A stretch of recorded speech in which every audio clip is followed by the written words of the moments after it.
L'ambiance était électrique ce dimanche 11 juillet dans les tribunes du stade de Wembley, où se tenait la finale de l'Euro 2020, pendant laquelle l'Angleterre affrontait l'Italie.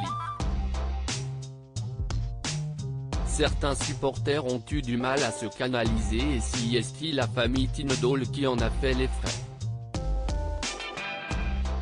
De quoi donner lieu à une scène pour le moins inattendue.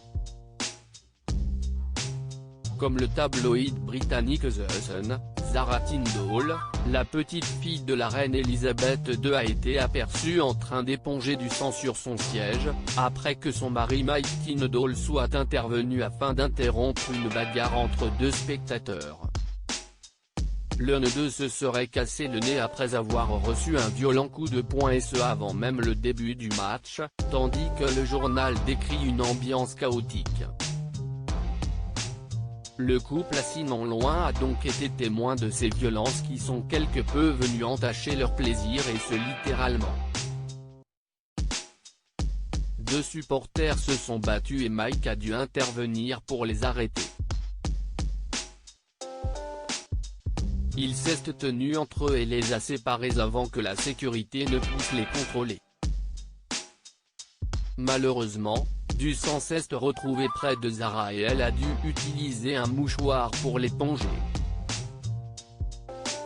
a raconté une source au Sun. A noter que cette soirée a été le théâtre de plusieurs débordements. Des spectateurs ont notamment réussi à envahir le stade alors qu'ils n'avaient pas de billets.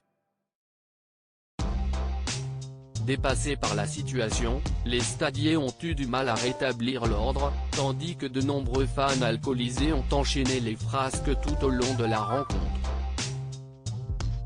Kate Middleton, le prince William et le prince George également présents en tribune pour la finale de l'Euro 2020. Mike et Sarah Tindall n'étaient pas les seuls membres de la famille royale à avoir assisté à ce match qui s'est soldé par la victoire de l'Italie et la défaite de l'Angleterre. Le prince William, sa femme Kate Middleton et leur fils George ont eux aussi fait le déplacement pour l'occasion. S'ils n'ont pas manqué d'encourager les Sri Lions avec ferveur, la déception était d'autant plus grande pour les Cambridge lorsque l'équipe nationale s'est inclinée. Le prince George est passé du rire aux larmes et n'a pas été en mesure de cacher sa tristesse après le coup de sifflet final.